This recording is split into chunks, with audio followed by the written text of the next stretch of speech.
Hey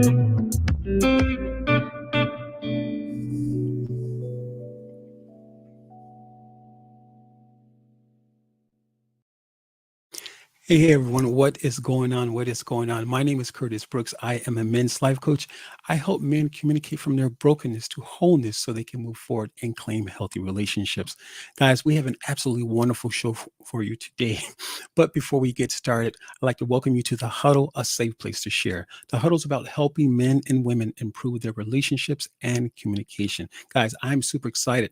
Last year, we did a wonderful show entitled Her Pain okay, but his pain, no way. So I'm super excited about bringing this show around again.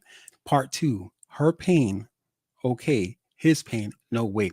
But before we get started, I'd like to give you a couple of rules. One, there's a link in each of the platforms that I am streaming to right now. That is going to be the link that's going to allow you to engage with us through the broadcast. You can come online and share your information with us or things that you'd like to talk about, discuss, obviously related to the topic here. But once you click on that link there, you'll be brought backstage. And once you're backstage, I ask two things: that ensure that your lighting is good so that we can see you, and secondly, ensure that you're camera ready.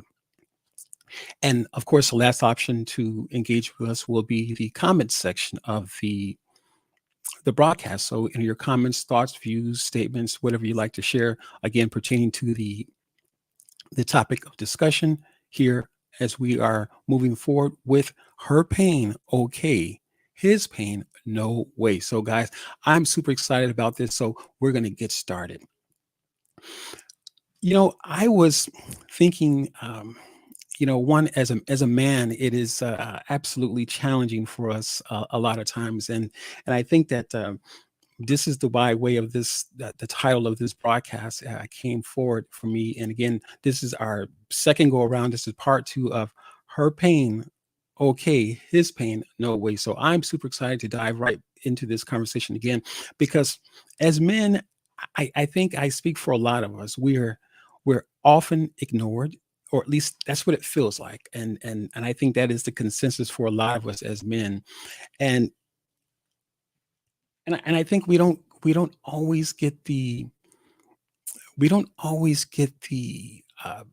support from women a lot of times. And it can go a lot of different ways, obviously, and discussion. But I think the bulk of what men are dealing with is their pain, is their trauma, is the things they've gone through, heartbreaks, and failed relationships, some of the same issues that women are dealing with.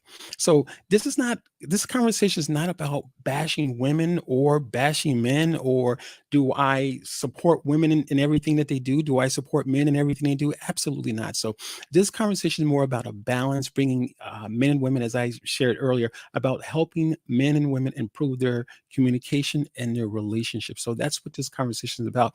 And so my goal is to help you take something from this conversation that you can take back to your home and use it to help build your relationship with your significant other, your boyfriend, girlfriend, even your children. So often the interesting thing about these conversations, oftentimes we as as men or as people, we don't think or realize how much it affects not only our personal lives, but it absolutely spills over into our professional lives in the workplace. And so if we're I like to say one of the things about it's not rocket science coaching is that the idea that I came up with is that men, or just not men, just as a whole, people are dealing with things on such a fundamental level. And ideally, most of what they're dealing with starts with home, starts from home. And being that it starts from home, guess what? The key to unlock the combination or the code or the set of numbers, digits to unlock the combination, to unlock the padlock, whatever the case might be, it's not so difficult. It really isn't. So we're going to unpack a few things throughout the course of this broadcast, and I'd like for you to be a part of it. Again, one or two ways that you can engage with us is by clicking on the StreamYard link that's within each of the platforms here, and you'll be brought on screen so you can join the conversation. Again, making sure that your lighting is good so that we can see you and that your camera ready, all set to go. And of course, you can leave your comments in the comments section. So my first question to you is, I wrote this down, guys, so pardon me, I'm looking away from the screen here, is that how can we as men open dialogue with women? And the reverse of that, how can women open dialogue with men? Because again, the title of this conversation is Her Pain, Okay, His Pain, No Way. So I'm not just making this title up because it's been a part of my life for a time in dating and different marriages and just as a whole. So it's been a part of my life, and I think it's been a part of a lot of what men are going through. And and again, so I just didn't pull this out of the air because I didn't have anything else to do. So uh, Lenora says, great question. How can men and women open dialogue with each other? Thank you, Lenora. So again, if you'd like to come on screen and be a part of the conversation, please feel free and do so. Would love to have the engagement as well. So again, I dealt with my own traumas, and we're talking about how can women open up a dialogue with men so that we're not feeling ignored. And I think the challenge is that, or at least in a past conversation last year when we did this conversation, I talked about how I talked about how it feels like with women, the old saying is that the squeaky wheel gets the oil. And again, and not to say that women, their challenges or issues or things that they're going through, not to say they're not valid. Hey, what's going on, Dr. Twana? Not to say that their conversations aren't valid, but sometimes the noise, again, and don't mean to imply anything negative with that, but just the noise in life sometimes, life just makes noise. We make noise. And so I think sometimes the noise in life that we bring to the table, uh, we're often having to pay attention to that. And in the midst of other people who are around us, a lot of what they're going through gets buried, if you will. And so back to, again, what I've different things I've been going through, as when I was younger, dating and different marriages and things of that nature, is that I felt unheard. I felt that, much like the image that I am using for the broadcast, is that I felt like I was getting a hand in the face, and I felt that her her issues were speaking so much louder than mine that I didn't have an opportunity to share mine. And I'm speaking out of a person who's been healed. So I'm not don't mistaken it for someone who's still going through something. Absolutely not. And I'm just speaking this from a place that is, what's going on, Anthony? How are you doing, brother? So I'm speaking this from a healed man, a man who's been revived and revived and just coming from a different space. So I know that a lot of men are dealing with this. I know that a lot of men are dealing with this. Again, in the same way that the image that I'm using with the hand in the face and feeling like that we're just not heard, feeling that we're just going through the motions, feeling that again, that squeaky wheel gets the oil. Absolutely. Thank you, Coach Tawana. Thank you, Dr. Tawana. Yes, I'm absolutely glad I am healed, for sure, for sure, for sure. But again, even in the healing process, even in the healing process, would even venture to say that a lot of what women are going through, and this is not passing the buck or putting or deflecting the conversation, but for men and women alike, a lot of what they're dealing with is their trauma. And I know trauma, even to bring up the word trauma, feels like it's just like, oh, I've heard this before, I've heard this before. But they are real issues. There are real situations that people are in. People are experiencing different challenges from all proportions, all sizes. And These different challenges come up in their relationships. And so, as I had mentioned earlier about the image that I'm using for the broadcast here, with the woman putting her hand in the guy's face, and he's just seemingly look like he's in a rage or something. It can absolutely feel that way for us as men, that we're not being heard. Who's hearing us? Again, this is not a ploy for not a ploy for oh Curtis, I feel bad for you. No, no, no, I don't want that. I don't want that, because that's not the space I'm coming from. I'm coming from a space of trying to encourage men and also encourage women to really get down to the crux of what we're dealing with, what all of us are dealing with. And I would even surmise to say that that is really at the crux of what's going on in life, is that it's our trauma, it's our own events, it's our own situations that are in a way and preventing us from taking forth, or at least moving forth in relationships. Okay, Lenora says, you say men, let me put this on the screen here. Lenora says, you say men aren't feeling heard, but are the men speaking up? That's an absolutely great question, Lenora. And in some cases they're not. And I'll give you that. In some cases they're not. And I think the old adage, or that we've heard for many years, most men have heard it, and some women have heard it as well. Uh, that men don't cry. So, and I think that is a big part of it. So, thank you for that question, Lenore. That's an absolutely excellent question. So, I think one of the challenges is that what men are dealing with is that, again, that old saying is that men don't cry, but in fact, men do cry. Obviously, that's obvious, but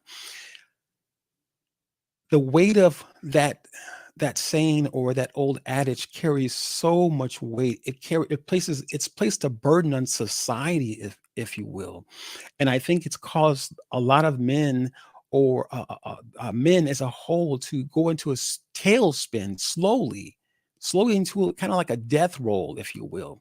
Kind of like an alligator gets a hold of a hold of its prey or something like that, and they put it into some kind of death spin or something like that, or alligator spin, whatever it's called. But nevertheless, I think it's appropriate like that, appropriate coming from that space, because yeah, absolutely. Thank you, Dr. Tawana. Dr. Tawana says, as a single woman, she really appreciates the perspective that I'm giving. Absolutely, absolutely. And obviously, all of what I'm sharing is a perspective, and from one man to another man, it's going to be something different. But I think as a whole, as oftentimes as women will speak up, and again, they're more capable, I would say, and I'm using that word loosely, because they will learn how to talk. They learn how to share their emotions. And again, that may not be in every situation, because uh, there are a lot of women who are dealing with stuff too. Men are dealing with stuff as well. But again, the crux of this conversation is really to bring men and women to a a middle ground, if you will, so that we are communicating. Not only communicating, because obviously anyone can talk, but that we are communicating effectively. And I think the strong suit of communicating effectively is being honest with ourselves. I think, first of all, we are not always honest with ourselves.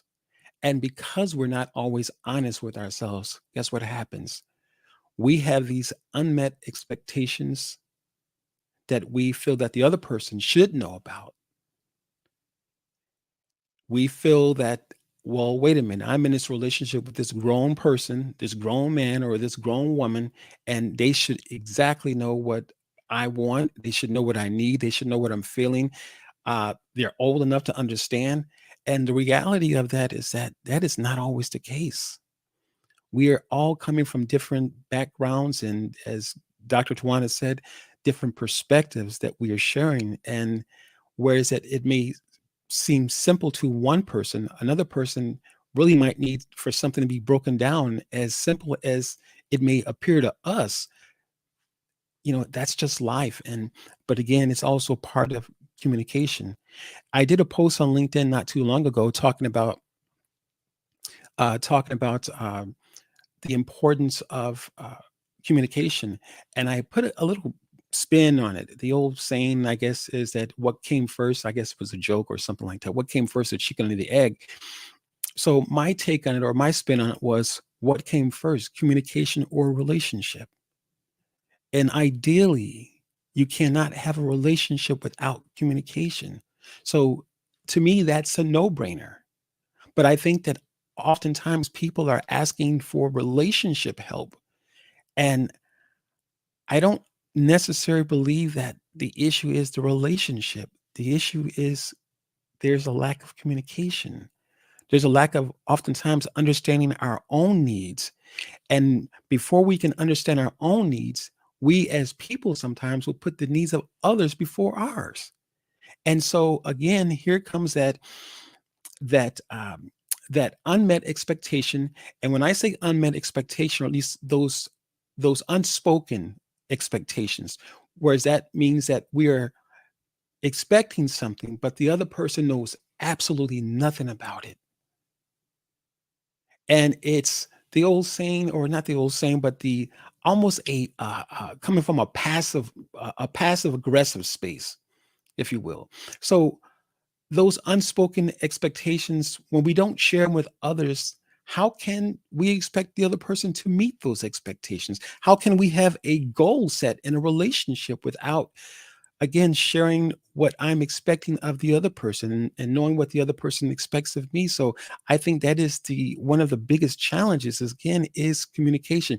It's not so much just a relationship issue that we have, but before the relationship comes or even begins to sprout or bud, there is obviously communication that has to take place that draws the relationship or any potential relationship.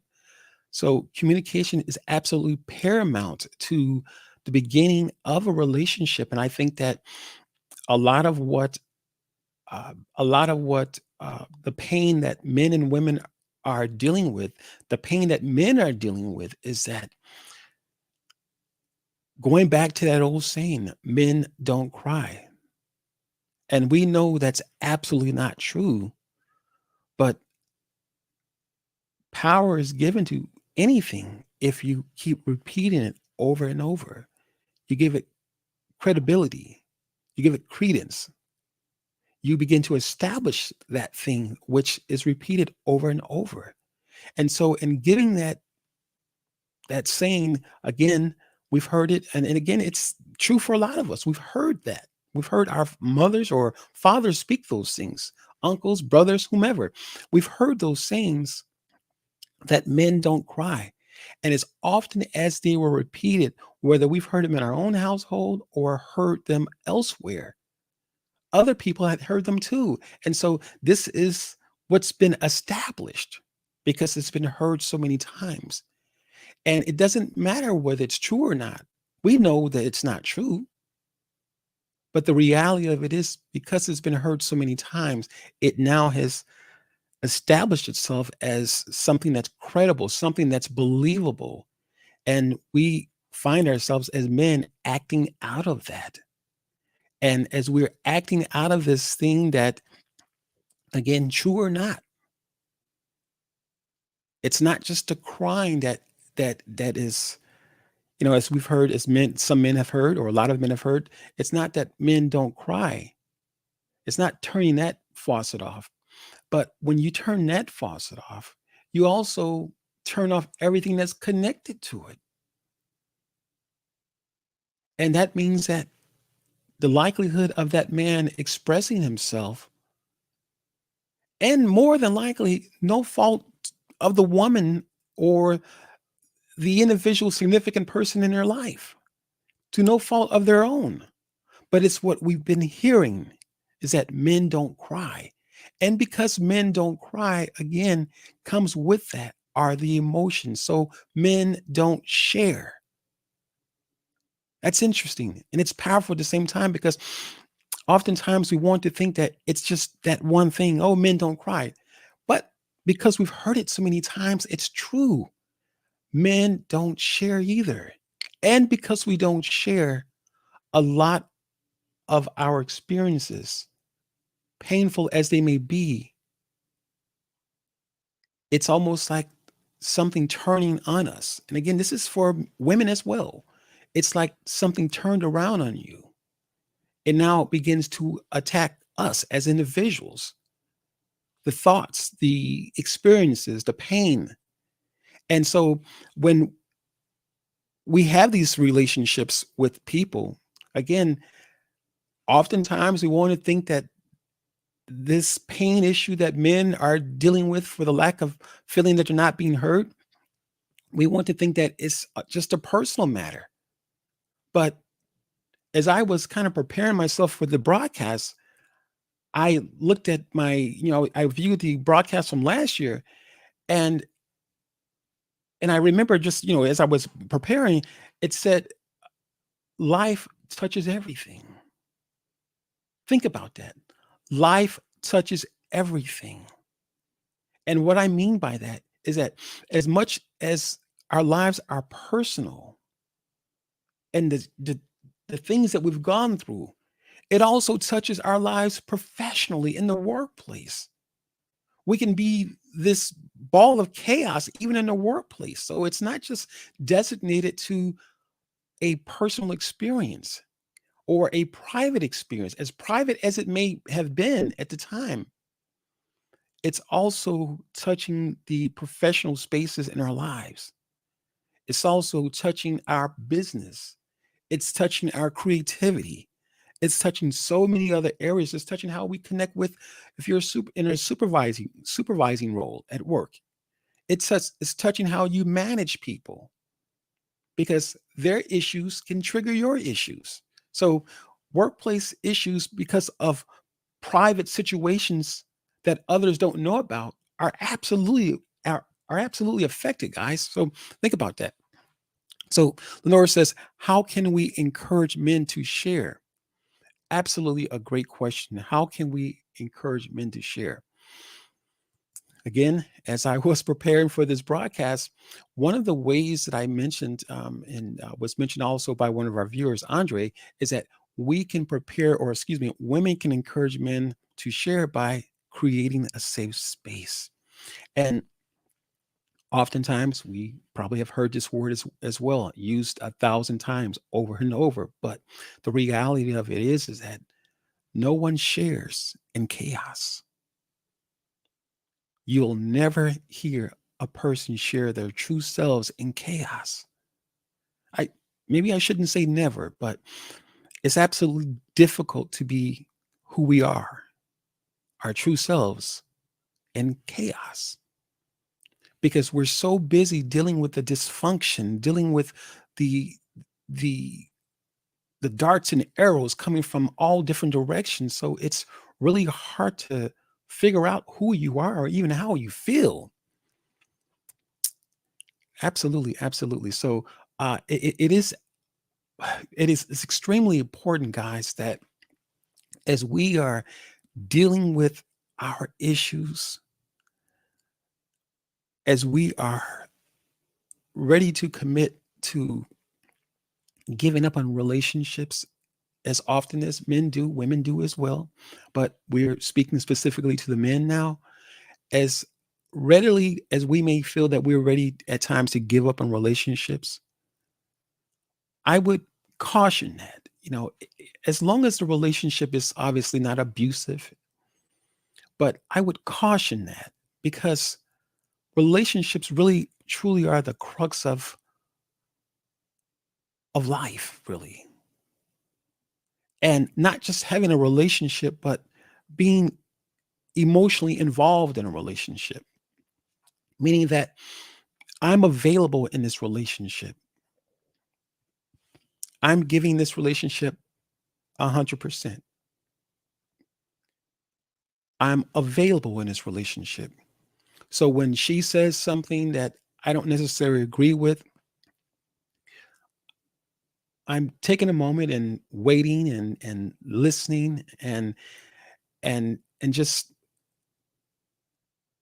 deciding to be led by something different, deciding to be led by the change that I want to see in my new relationships.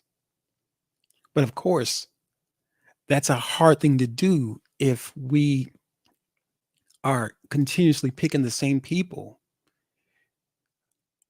And this is why the healing piece of it is so important, so important. And I heard on a broadcast a little while ago, I think I was on Clubhouse, and the person said, "What is healing?" And a lot of, few people, they kind of just chuckled, they laughed about it, but it was a very important question. What is healing? And do we in fact have to be completely healed? Or is there such thing of a person being completely healed? And I had to ponder that question. I had to think about that question because as a Christian, as a believer, I don't know if that's true, if we're ever healed completely. I think the experiences sometimes can be so deep, and they can cut us so deep. The cut can be so deep that that God, I believe, allows us to look past those things. That those things that once hurt us, they don't create a stumbling block anymore. And really, it's a mind shift. The Bible says it's a renewing of the mind. So it's looking at this thing differently. And it's not giving this person or the person who created the offense a ticket to get away with what they've done or the pain. It's a way to first set ourselves free. We often hear about self-care, hashtag self-care. And I use that hashtag often. But if there is no caring of self here and deciding to take the experience and own it, not as that you have done anything, but to accept that experience as that, hey, I may not like it. This hurts like heck, but this thing is mine. I have to own this thing.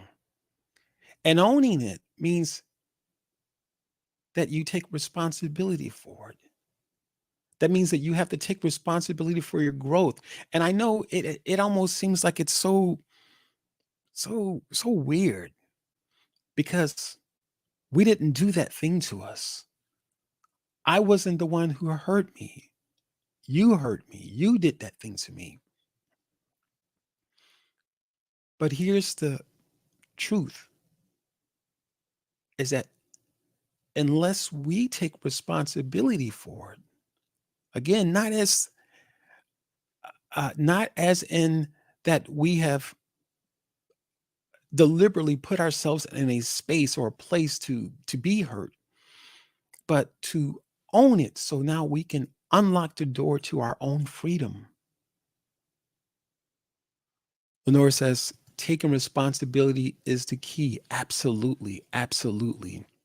Thank you for that, Lenora. Absolutely. Taking responsibility is the key because without taking the responsibility, you can't change anything. I can't change it. I can't change my situation.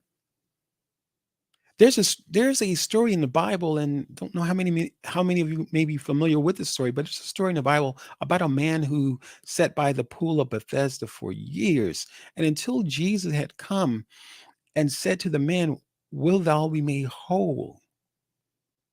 The man was just sitting there. But when Jesus came and asked him the question, the man said, "Well, of course I would like to be made whole." And the man began to give a story about what had happened to him. And Jesus was so smooth and just really kind of interrupting him and say, "You know what? Your opportunity is now. It's time for you to take responsibility for your own healing, not what they have done before you, because the man had really gone into a story, begin to tell a story about how when the water was turning, or when the water was disturbed, if you will, and this was like a healing pool. So when the water was disturbed, that someone would jump in before him, and yet another would jump in before him. And because of that, he got pushed to the back, he got pushed to the side, or to the left, to the right, and just seemingly ignored. And because he was ignored, he sat there. The Bible says that he sat there for what, I think, almost nearly 40 years. And so now my question to you, men and women alike, how long have you been sitting with your pain? And that your pain, in fact, is now disrupting your relationships. Your pain is preventing you from having healthy relationships because you sat with it for so long. No different from the man who sat at the pool of Bethesda, waiting to be healed, and at the quickness was ready to give an excuse for why he had not jumped into the water and received his healing. Because if you know this thing works, as he began to tell Jesus, share with Jesus that, well, yeah, this is how it works. The pool, the water is stirred up at a certain time throughout the year, and that's the time that we need to get into the water, and yet people are healed. And Jesus was essentially, well, if you know this, why haven't you got into the water? If you know how this thing works, why haven't you taken advantage of it? And how different is that than how we handle things sometimes? Knowing how something works, understanding it. Many of us are scholars in certain areas. We understand how things work. But if you understand how it works, move forward in it. Such as the man who understood how, what time the water was stirred up, and yet people are healed, he began to give an excuse. And as I said before, oftentimes these excuses are coming, or at least prevent us from receiving our healing, much in the same fashion the man felt he was pushed aside. He had been pushed to the left, pushed to the right, in different directions, and still he had not received his healing. And I would even venture to say that's probably how a lot of us as men feel. And yeah, absolutely.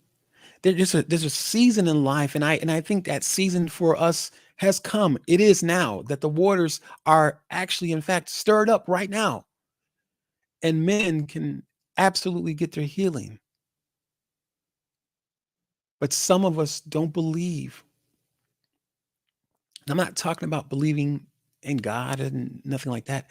I'm saying some of us don't believe that the opportunity is here. And when we as men begin to share, begin to talk about what's on our heart, more than just communicating, because anyone can communicate. Not anyone, but it's shown that chimpanzees and monkeys can talk. They can follow orders. So for us as men, we are at the top of the food chain, if you will. And we have this awesome opportunity to begin to share our thoughts and feelings and things of that nature. And some people will be damaged in the process. Because here's the thing, oftentimes, and I think that, part of our conversation last year that we had this conversation is that sometimes people don't want to hear this coming from men, because wait a minute, you're a man, you're supposed to have it all together. And as weird as that may sound, there are some people, some women who believe that. And there are some men who believe that because I'm a man, I should have it all together. Let's see what Lenora has to say here.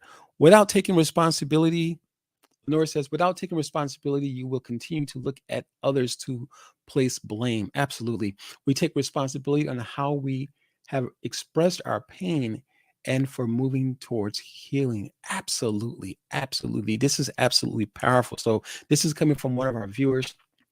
Again, I encourage you guys to watch the replay on this broadcast. It is absolutely a powerful conversation that we're having. We're talking about her pain, okay, his pain, no way. And as I said earlier, is that I didn't just grab this from thin air. This has been my issue in the past as a man. And I know, and talking and having different conversations with men, this is a lot of what they're dealing with.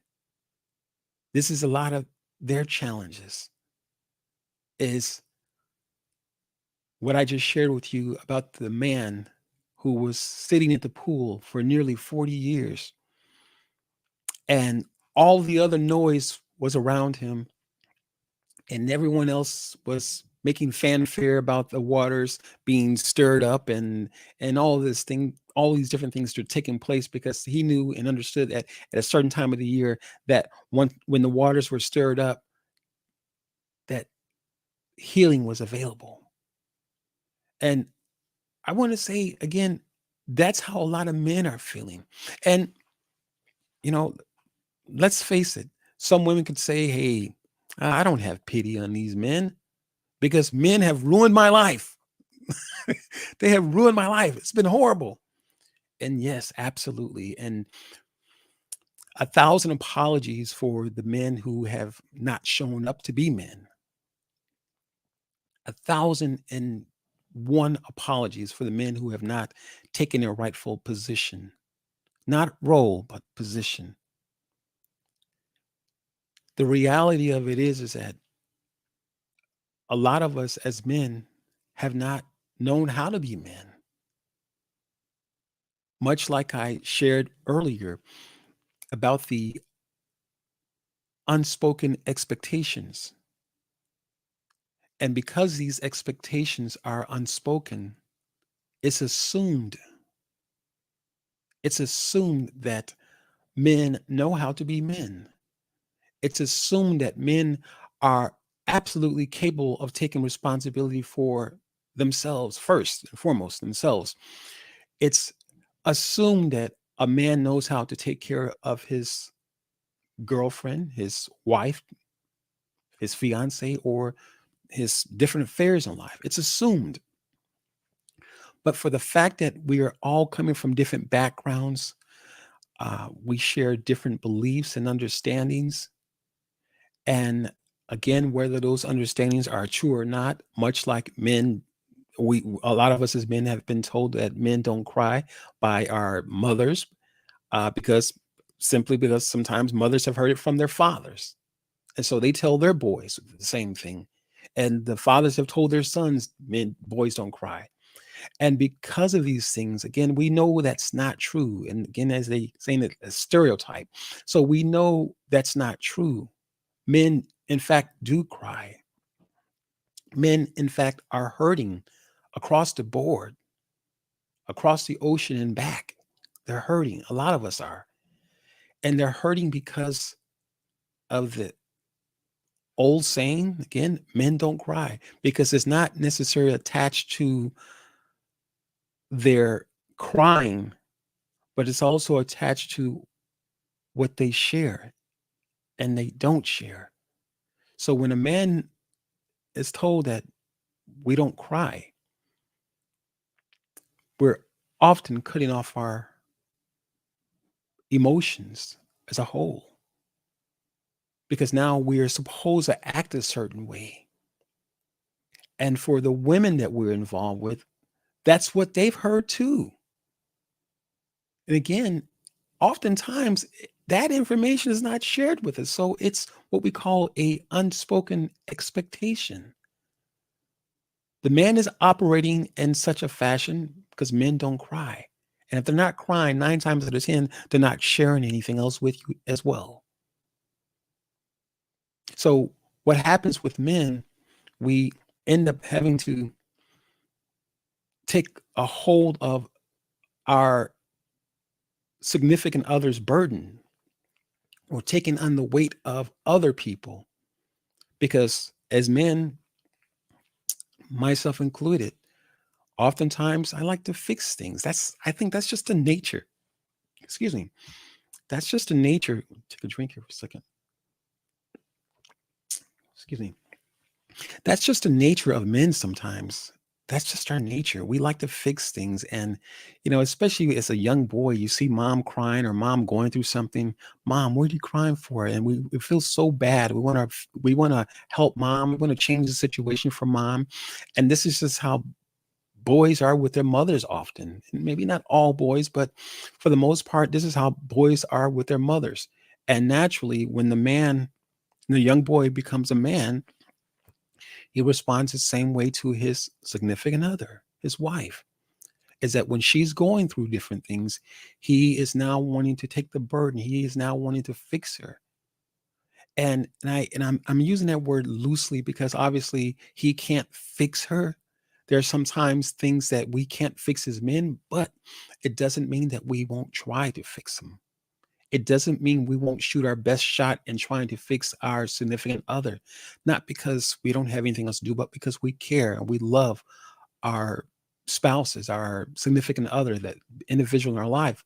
But so these things are important to us as men, and I'm absolutely guilty of that. And I don't take that in a way, when I say guilty, I don't take that in a way of condemning myself. I take that in a way of what, you know what? I'm still learning. I'm learning. I'm not obviously as not young as I used to be, but I'm still learning because again, this is so ingrained in us as men and trying to fix things. Years ago, a quick story, years ago, when I was in high school, many, many years ago now, but I remember I had a teacher, her English teacher, her name was Miss Gibson, and a really nice lady. And any event, uh, after school, I was actually going to vocational school. After school, I had wanted to talk with Miss Gibson, and this tells you how long ago this was. This was around the time when Michael Jackson obviously was alive at the time, the "We Are the World" campaign and things of that nature. So, um, uh, all the popular singers and things of that. So, I said to Miss Gibson, "I would love to help the people in Africa." This is what I said to her.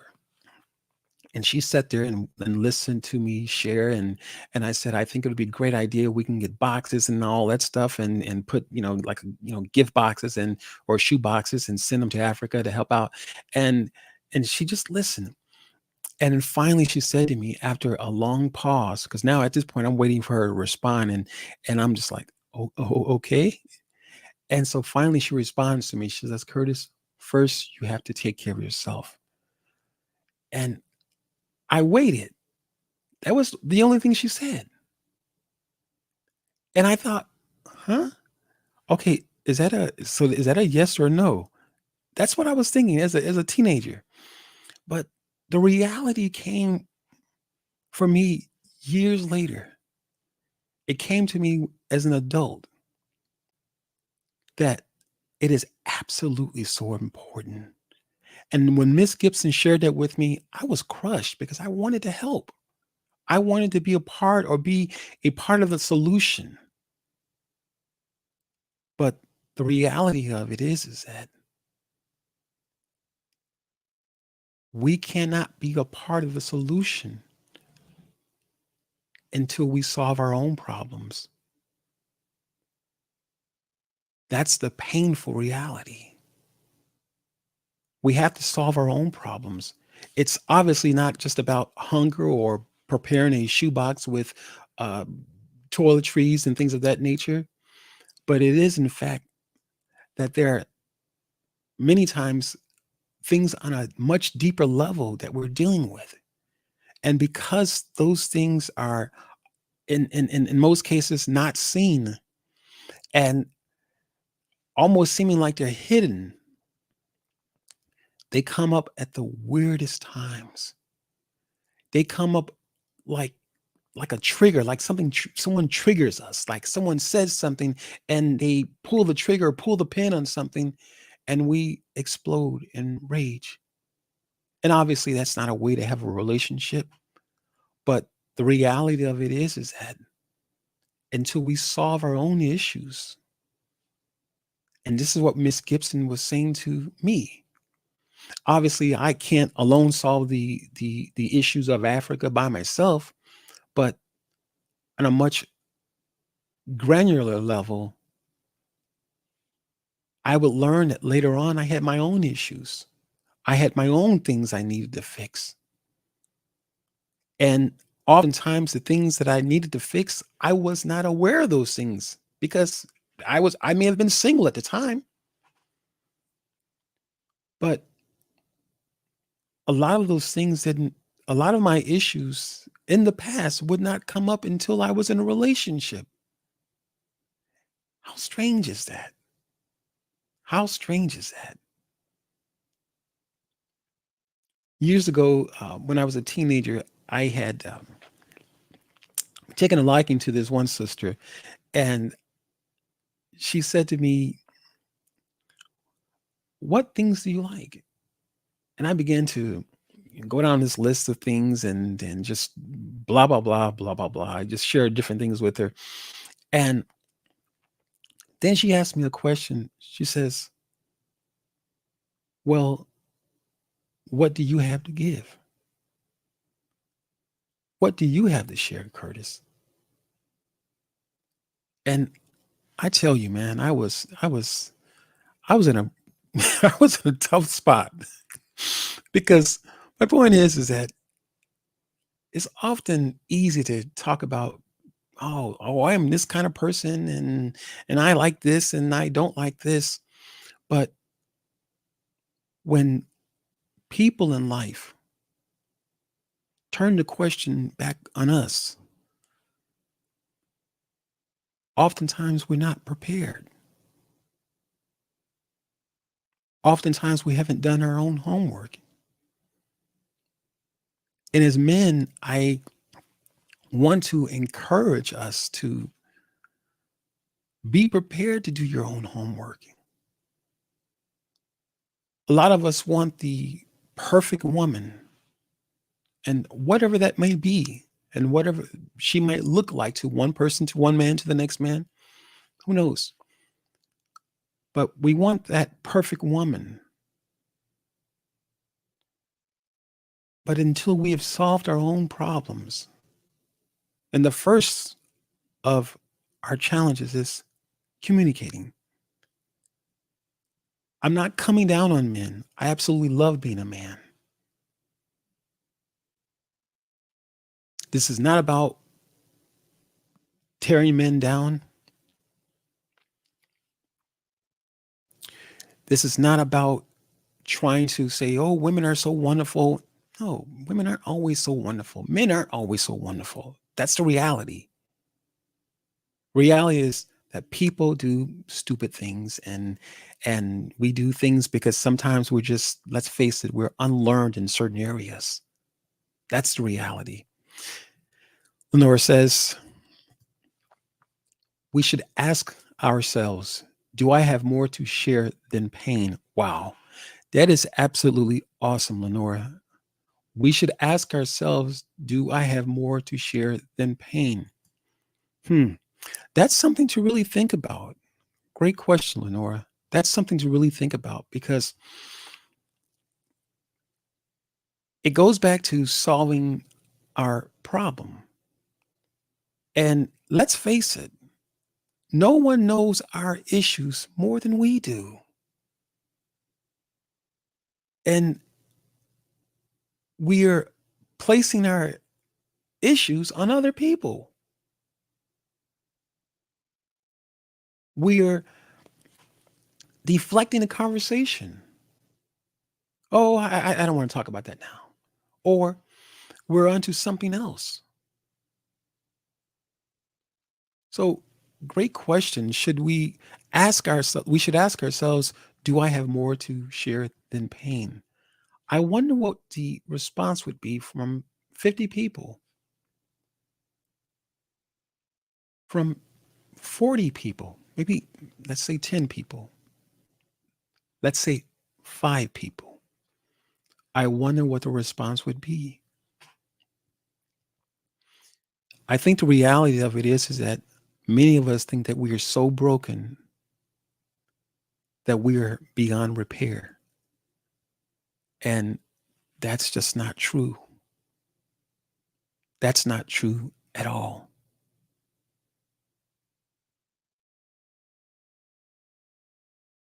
We are absolutely in a place where we can heal. And I started to, I think I got sidetracked, started to talk about the conversation I had with a gentleman on a clubhouse. He mentioned about healing. And so, can we ever be completely healed? I, I don't necessarily, I don't really think so.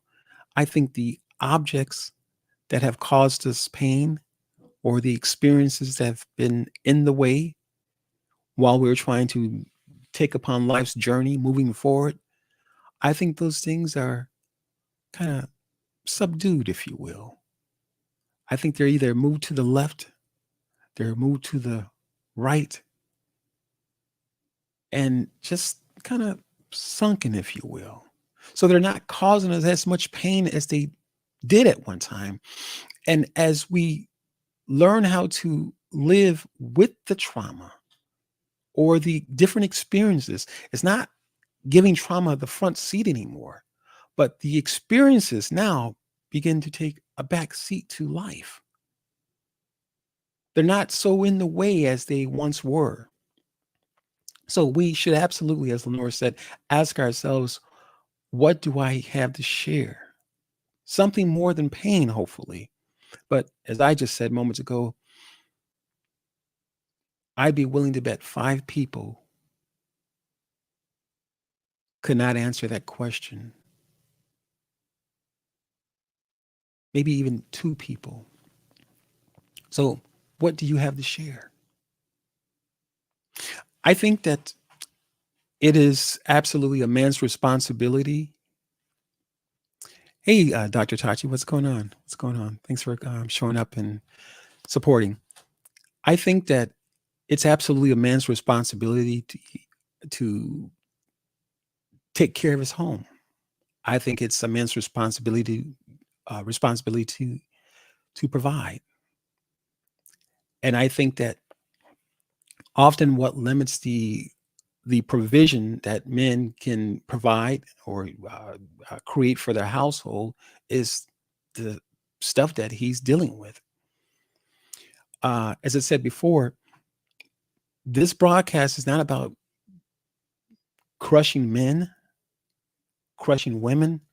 It's about creating a balance that men and women can begin to communicate effectively, not just talking to talk or communicating, say, hey, we're talking. No, but communicate effectively and being honest with our thoughts, how we feel, what we're sharing.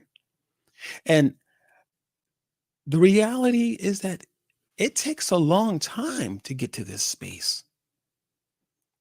I didn't just arrive here overnight. This has been a lot of work, folks. A quick story. I can remember when I was around 25 years old and much older than now, but I can remember when I was 25 years old, I had come from an interview and I was living in Las Vegas at the time. And while I was driving down one of the main streets, there was just a bunch of construction just everywhere. And I remember I was listening to a gospel message on the radio and just kind of listening to it, but not listening to it. But it was, it was playing on the radio. And I can remember as I was, again, there, but not there, driving in the busy and the traffic, all of a sudden just begin to just talk to God and say, Lord, thank you, thank you, thank you. Because at this point, something was coming down, something was being taken away from me. And it was the mask that I used to wear, similar to the mask that most of you are wearing, the mask that did not allow me to be comfortable. And I remember the tears coming down my face, and I just was praying and talking to God. And as the tears came down my face, I had to pull over. I mean, just pull over into a parking lot of a retail store, something of that sort. And I began to just talk to God and cry out and say, Lord, thank you. Thank you for removing this mask. And at that point, it felt like a burden was lifted. And it was a a transformation that was taking place. That's what I'll call it, a transformation. And it seemed like it was happening just like that. But the reality of it is that it was coming. It was working itself to that time and place and to that moment where I had eventually to pull over, find a safe place to just deal with whatever I was dealing with. And for me, it was that mask that I was so accustomed to wearing. And I can remember my mom saying to me many times, like, Curtis, how'd the interview go? And she was like, Curtis, you're just sometimes too honest, blah, blah, blah, this and that, And I didn't know what else to say. I just was never a person that to say, oh, hey, how's it going, man? I've just never really been that kind of a person. And I guess I did my best attempt at being that kind of person. But at some point, I think I just got tired of holding that mask up and just my arms began to get tired and I just didn't want to do it anymore. And I'm absolutely much more comfortable being able to be who I am and, just comfortable expressing myself, comfortable sharing my feelings, and comfortable just allowing life to take its place, to take place in life, and that knowing that things are always changing and evolution is taking place. Things are evolving constantly. And as life would have it, the layers are just being peeled back. And the issues that we were dealing with as a youth are maybe not those issues anymore. But yet, as we've gotten older, now we're looking at the issues of the youth combined with the issues of the teenager, the adult. We're dealing with these things now. And these things can absolutely make it difficult to be in a healthy relationship, men and women alike. Like I said, this is not about tearing men down.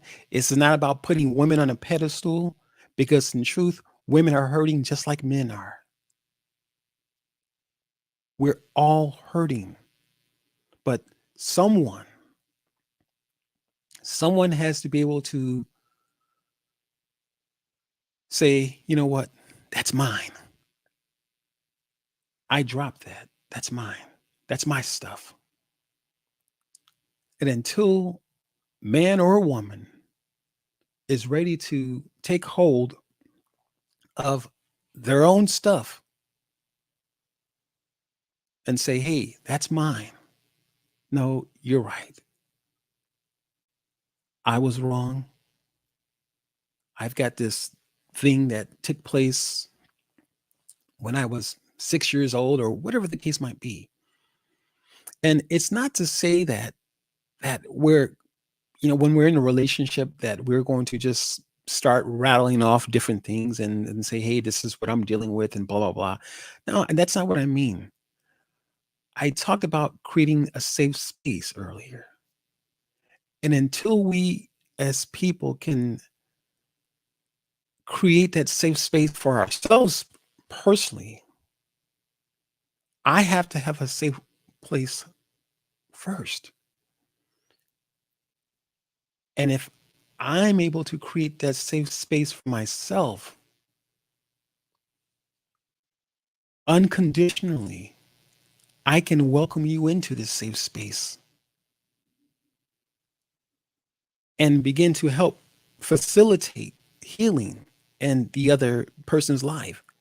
Not that I am or the man in your life or whomever he might be is the healer, but I think it's important for men to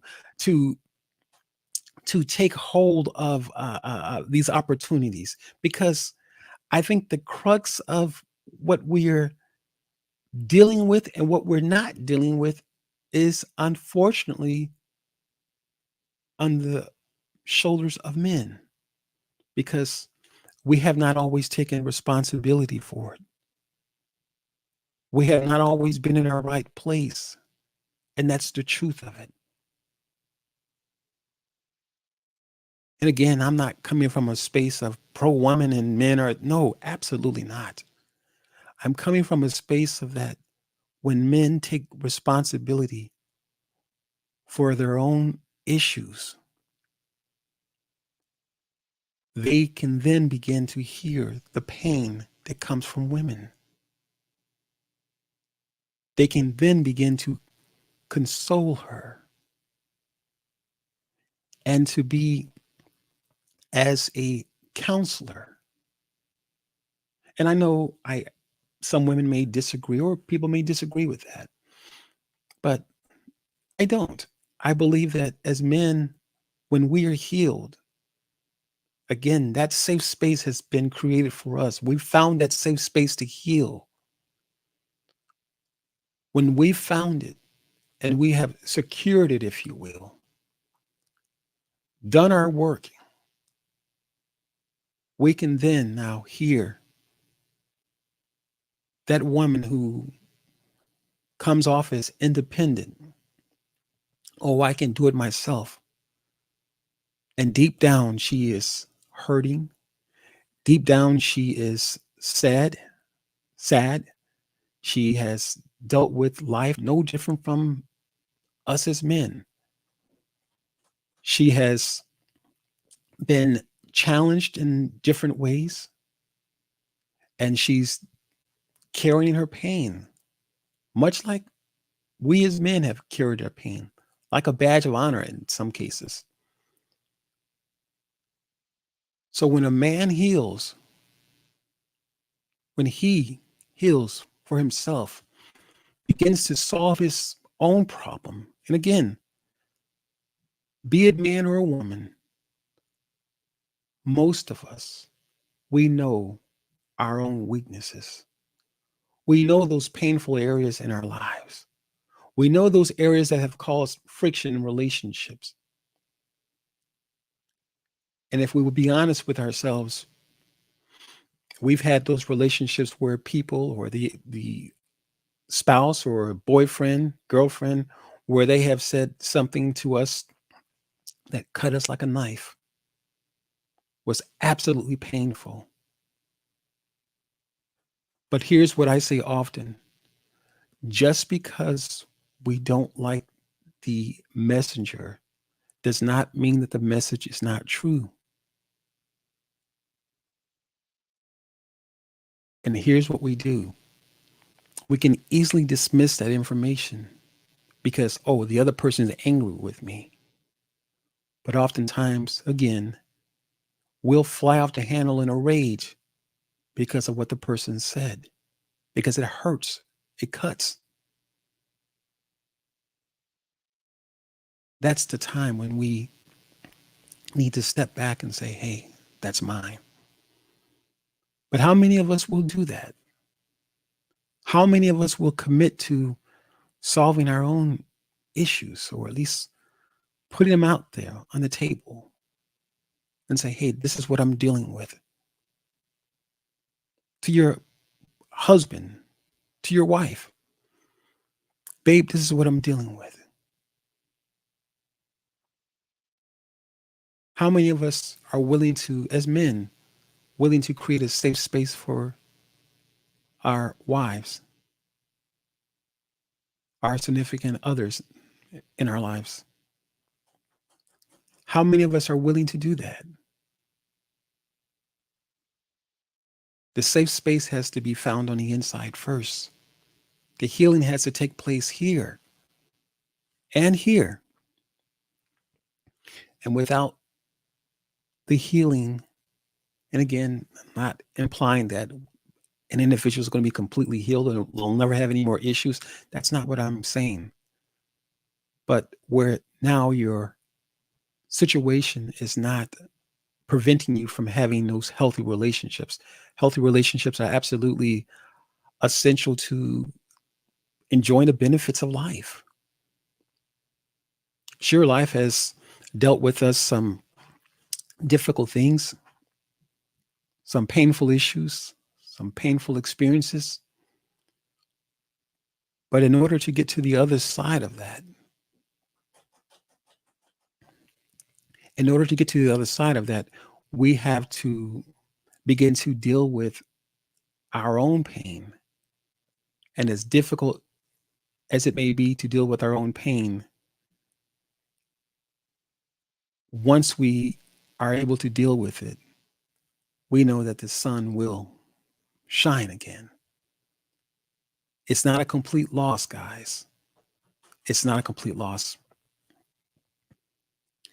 Let me look at the questions here really quick here. All right, I think I've spoken to Dr. Tachi. What is going on, Dr. Tachi? And as Lenora had mentioned earlier, we should ask ourselves, do I have more to share than pain? That was absolutely awesome. So, guys, if you have more questions, please leave them in the comments section of this broadcast. I would love to answer those questions and engage with you more. And we're coming up on right at an hour, actually. So, guys, if you have more questions or like to be a part of the broadcast before we wrap it up, please click on the link that has been provided within the comment section on each of the platforms. We're in LinkedIn. We're also on YouTube and Facebook. So click on the link and become part of the broadcast. Sorry about that. As I said earlier, there are two things I'm asking: that if you are coming on, ensure that your lighting is good so that we can see you, and also ensure that you are camera ready so that you are looking your best. So that being said, guys, if you don't have any more questions or like to share anything, we're going to be wrapping it up, guys. It has absolutely been a wonderful broadcast. Just a quick recap. We did this broadcast last year. Again, her pain, okay. His pain, no way. So this is part two. Thank you for joining, everyone. This is part two of that same discussion. We've talked about quite a bit here, guys. I open up with how can men open up the communication lines with women, and how can women open up the communication lines with men. We talked about responsibility, men taking responsibility. We talked about women taking responsibility for their own issues, and as a whole, people willing to take responsibility for what they're dealing with. And oftentimes those responsibilities are brought to the front, or that lack of responsibility is brought to the front of most relationships. And because of that, absolutely, thank you, Tachi. Great show. Thank you, thank you, thank you, thank you. So we talked about how, because individuals, men and women alike, are not dealing with their own issues, these issues often are tied up in our communication, and people are easily offended by something that was not meant to offend. The man may say, "Oh, I wasn't even thinking that. That's not what I meant." Or the woman says, "I wasn't thinking that. That's not what I meant." So oftentimes, because our lack of responsibility in dealing with what we are uh, really, in essence, responsible for, regardless of the pain and experience. Again, it's not giving anyone a ticket for freedom and saying, hey, it's okay for what they've done to you. But the reality is that it's ours now. It's our stuff that we have to deal with. And until we can deal with it and begin to separate the clothing, as we're, as if we're washing laundry or something like that, separate the colors from the whites and things of that nature, until we can begin to separate certain things out, a lot of what we're dealing with will absolutely affect our relationships. It will affect our health. It will affect our creativity, and everything that we could benefit from life.